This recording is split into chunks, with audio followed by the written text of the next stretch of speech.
Hi there everyone, my name is Christy Dickens and today I'm going to be showing you how to make choux pastry.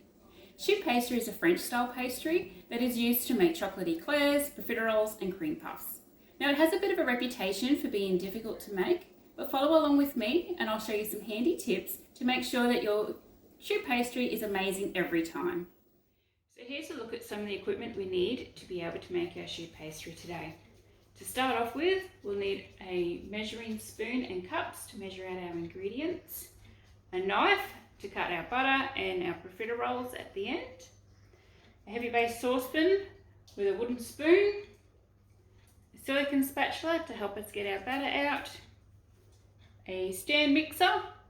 If you don't have a stand mixer, that's okay, we can still just use our wooden spoon, a piping bag. If you don't have a piping bag, once again, that's okay, and we'll just use these two spoons as a substitute. A tray with some baking paper to be able to cook our profiteroles. A cooling rack to protect our bench. Tea towel to be able to safely get our items out of the oven. And we'll also be using the stove and oven today. The ingredients we need today to make our choux pastry is half a cup of plain flour, 4 eggs, 1 cup of water, a third a cup of butter, and 1 tablespoon of sugar. The key to making successful choux pastry is a really hot oven.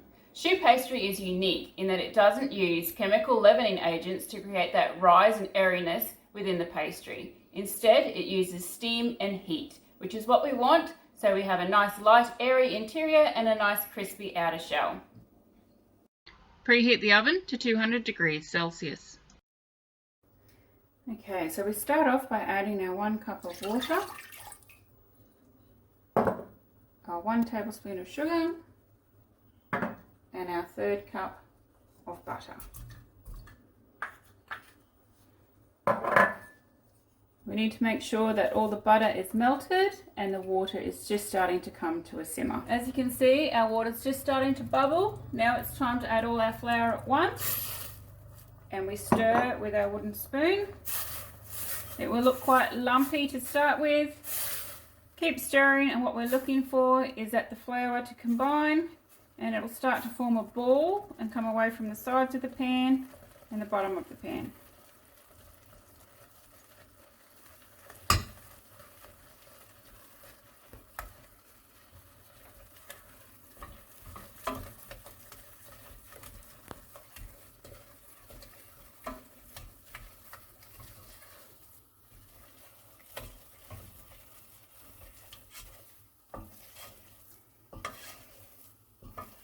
Alright,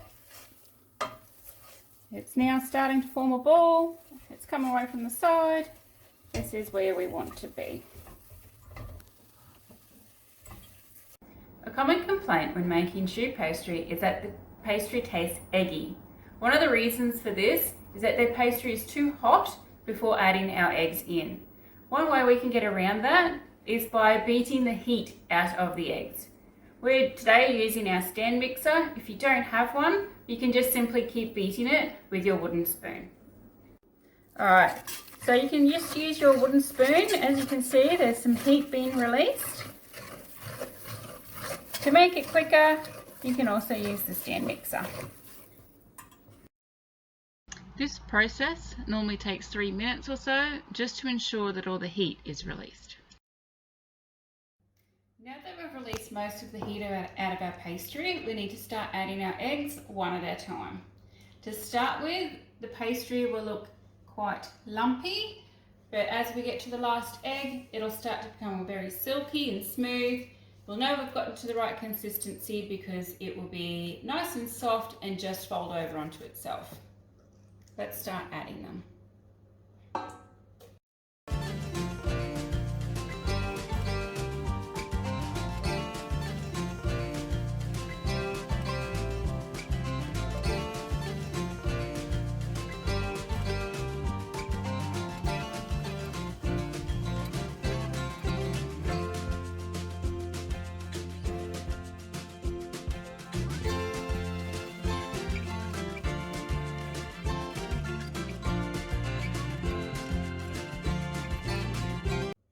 As you can see, after we've added our last egg, our mixture has become nice and smooth, silky, and it's just softly falling over onto itself. This is the consistency that we're looking for so that we can now pipe. So now we're going to add our pastry into our piping bag. If you haven't used a piping bag before, that's okay. I'll show you a nice little neat trick. What I like to do is to get a fairly tall glass, fold the piping bag over the tall glass. Using our spatula, we can spoon it in. It makes for less mess. And we can fill the piping bag all the way. To help secure our baking paper, to ensure it doesn't fly around in the oven and stick to our cream puffs, I like to add a little dab in each corner,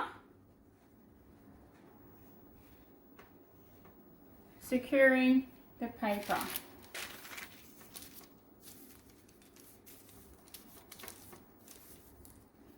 Alright, now let's get ready to pipe. We want about 5 centimetre rounds. So push down and then turn. Push down, turn. The trick with the piping bag is all about the pressure. Now if you don't have a piping bag, we can always use 2 spoons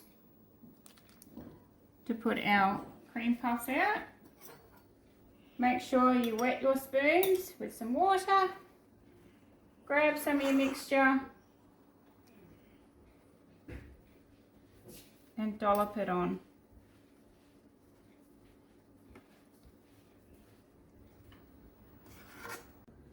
If you have little peaks from piping your pastry, a good idea is to just wet your finger with some water and dab them down.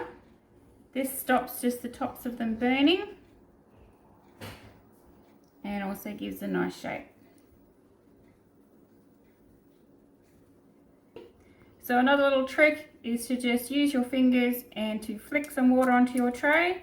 This helps create steam in your oven, ensuring that your cream puffs puff up, get that nice airy texture inside and that crisp outer shell. Please be mindful of the steam that will come out from the hot oven. These should take 25 minutes to cook.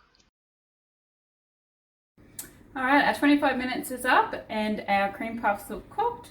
We need to be careful when we're opening up the oven door. Make sure we've got a tea towel to protect our hands and watch our face because there should be some steam come out of the oven.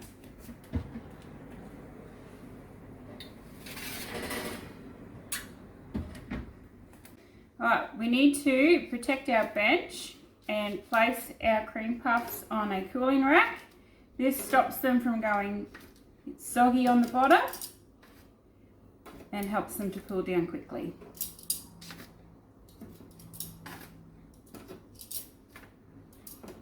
Once they've cooled, I'll then show you what they should look like on the inside.